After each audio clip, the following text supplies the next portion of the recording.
देखिए, अगर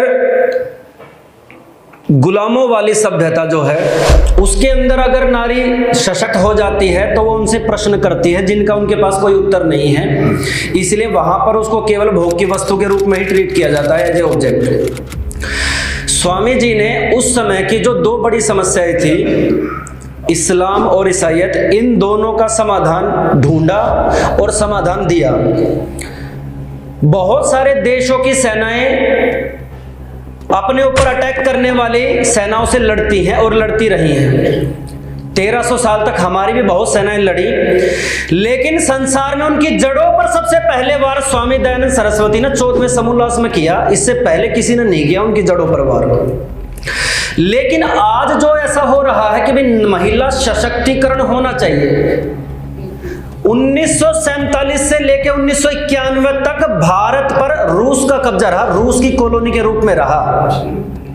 इस विषय में ज्यादा बात नहीं हमारे समाज में।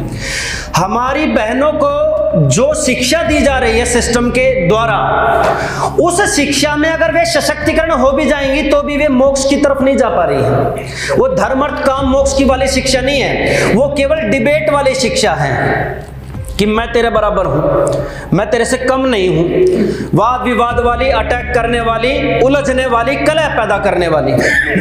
तो यदि इस शिक्षा के द्वारा, इसके बढ़ाव से आप सोच रहे हैं कि महिला सशक्त होगी तो परिवार टूटेंगे, नष्ट होंगे, क्योंकि यह शिक्षा परिवार रिलेशन मैनेजमेंट पर कोई फोकस नहीं रखती। लेकिन जो वैदिक शिक्षा व्यवस्था है, जो हमारी सनातन शिक्षा व्यवस्था है, वो परिवार, समाज, राष्ट्र के प्रति, नारी के भी, पुरुष के भी, बच्चे के भी, बिजनेसमैन के भी, राजा के भी, प्रजा के भी, सबके कर्तव्यों को निर्धारित करती है। इसीलिए इस वैदिक शिक्षा से ही नारी का सशक्तिकरण होगा। अगर आप बड़े बड़े स्कूल, कॉलेजेस और यूनिवर्सिटी खोलते जा रहे हैं और शिक्षा व्यवस्था के सॉफ्टवेयर जो है उसके अंदर कोई परिवर्तन नहीं कर रहे, तो ये सशक्तिकरण नहीं होगा। कितनी पढ़ा लो, जितने लड़के लड़कियां स्कूल कॉलेजों के उस सिलेबस को पढ़ेंगे उतने ही ज्यादा वामपंथी बनेंगे।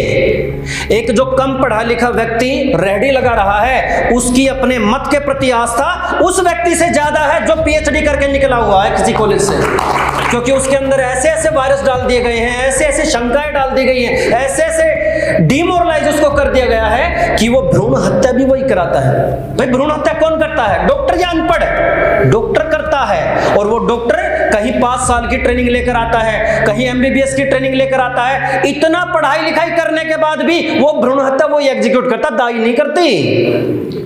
जितने भी वाद होते हैं, संगठनवाद होते हैं, जितनी भी और समस्याएं हैं, वो सब इस करप्ट एजुकेशन सिस्टम के द्वारा है। इसीलिए वैदिक सिस्टम, गुरुकुलों का प्रोडक्ट यदि निकलेगा, अभी हमारे पास प्रतिदिन केस आता है कि भाई साहब लड़का इंस्पेक्टर है लेकिन कॉलेज की लड़की नहीं चाहिए, लड़की चाहिए गुरुकुल की।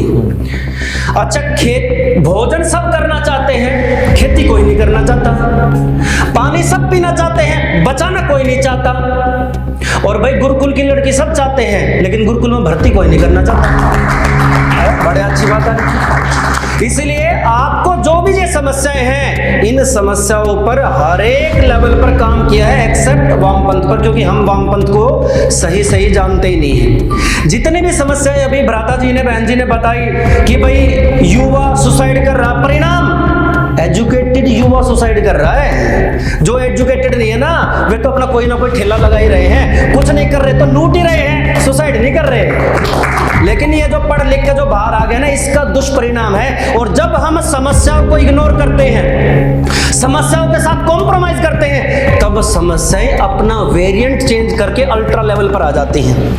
हमने वामपंथ को इग्नोर किया और वो वामपंथी समस्या स्कूल एजुकेशन के सिस्टम के द्वारा भ्रूण हत्या, सुसाइड अटैक्स, क्राइम और इस प्रकार की चीजों से नए नए वेरिएंट के रूप में आ रही है। और हम समझ रहे यार हमारा तो देश पूरा युवाओं का देश है। युवाओं का देश नहीं, ये मार्केट है पूरे वर्ल्ड की। सबको यहाँ सामान बेचना, टीवी के द्वारा, मोबाइल के द्वारा, अलग अलग एडवर्टीजमेंट के द्वारा, यहाँ सब बिकेगा, सब बिकेगा यहाँ पे। इसलिए युवाओं के देश को संभालने की आवश्यकता है। ये मार्केट हब बनता जा रहा है। मेरा यही निवेदन है, वैदिक शिक्षा व्यवस्था से अगर कोई लड़की पढ़ेगी तो वो सशक्त रहेगी और परिवार को बनाएगी। अगर एजुकेशन सिस्टम से आएगी तो भाई ज्यादा दिन तक नहीं चलोगे, 400 मीटर के ट्रैक में कहीं ना कहीं फिसलोगे।